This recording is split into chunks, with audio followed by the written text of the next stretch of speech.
Oke, assalamualaikum warahmatullahi wabarakatuh. Kembali lagi bersama channel Meja Guruku. Kali ini kita akan melanjutkan materi titrasi asam basa pada video sebelumnya. Titrasi asam basa part 2 kali ini akan membahas tentang kurva titrasi. Oke. Jadi titrasi itu ada kurvanya atau grafiknya.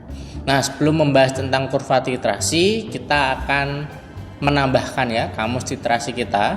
Yang pertama ada titran atau titer. Apa sih titran atau titer itu?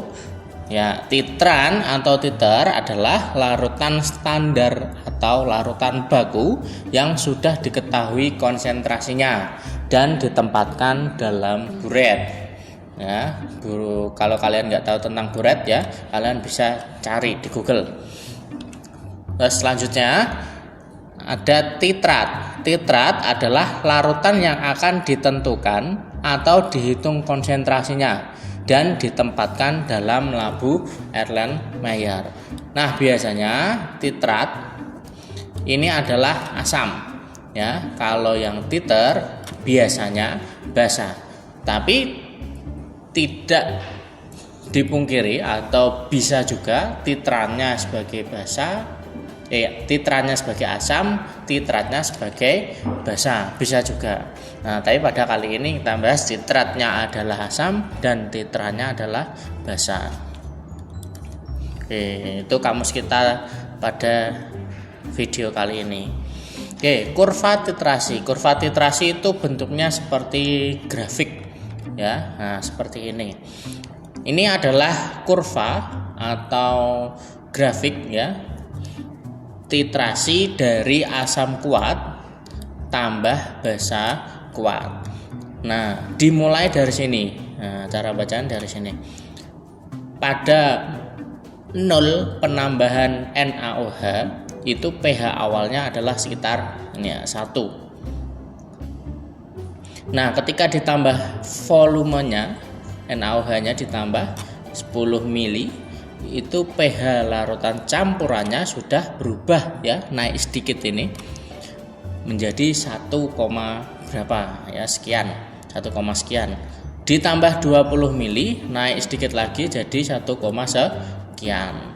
Pada saat penambahan 30 mili, nah ini sudah mendekati 2. Nah, ditambah separohnya ini 5 mili, 35 mili, pH-nya sudah 2, sekian. Sampai ditambah sedikit pada saat penambahan 40 mili terjadi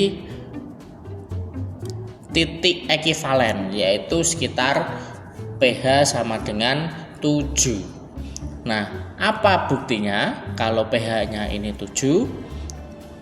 Nah, dapat dilihat dari perubahan warna. Ini kan tadi awalnya larutan asam. Larutan asam itu warnanya bening. Nah, ketika ditambah dengan basa, maka warnanya akan berubah menjadi merah muda. Dengan syarat sebelum ditambahkan basa, pada larutan asam ini sudah ditambahi dengan indikator PP atau phenolphthalein. Gunanya untuk mengetahui perubahan warna pada larutan. Nah, ketika titik ekivalennya sudah mencapai 7, maka awal larutannya warnanya bening akan berubah menjadi merah muda dan warna merah mudanya tidak hilang. Jadi warnanya masih merah muda banget seperti ini. Seperti ini warnanya Nah, kalau penambahan volume NaOH-nya berlebih, maka warnanya akan seperti ini. Jadi kalau ini dilanjut, maka pH-nya akan naik hingga pada saat 80 mili penambahan NaOH, itu pH-nya bisa sampai 12. Nah, jadi di sini yang perlu saya tekankan adalah titrasi asam kuat plus basa kuat memiliki titik ekivalen sama dengan 7. Nah, untuk basa kuat dan asam kuat, nah grafiknya seperti ini, kebalikannya dari yang sebelumnya ya. Dari yang pH-nya 14 lama-lama turun sampai pH-nya mendekati 1 ya. Titik ekivalennya sama dengan 7. Jadi kalau basa kuat ditambah asam kuat, titik ekivalennya sama dengan 7. Nah, bagaimana jika asam lemah dicampur dengan basa kuat? Nah, grafiknya akan seperti ini. Titik ekivalennya ya tidak 7 lagi, tapi lebih dari 7. Nah, ini pada angka 8, 9, 9, lebih ya. Nah, ini titik ekivalennya. Jadi yang dari awalnya asam lemah pH-nya 2 sekian, lama-lama ketika terjadi penambahan NaOH, lama-lama grafiknya akan meningkat dan meningkat hingga tercapai titik ekivalennya 9, sekian. Nah, bagaimana kalau basa lemah dicampur dengan asam kuat? Nah, basa lemah dicampur dengan asam kuat, maka grafiknya akan seperti ini.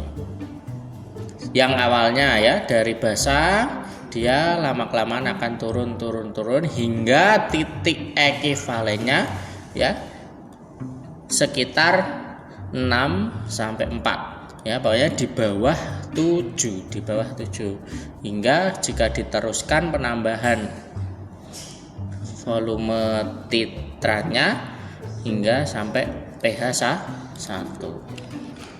Oke, cukup sekian ya. Bila ada pertanyaan nanti akan kita jawab pada ya komentar. Silahkan tulis pada kolom komentar. Terima kasih. Assalamualaikum warahmatullahi wabarakatuh.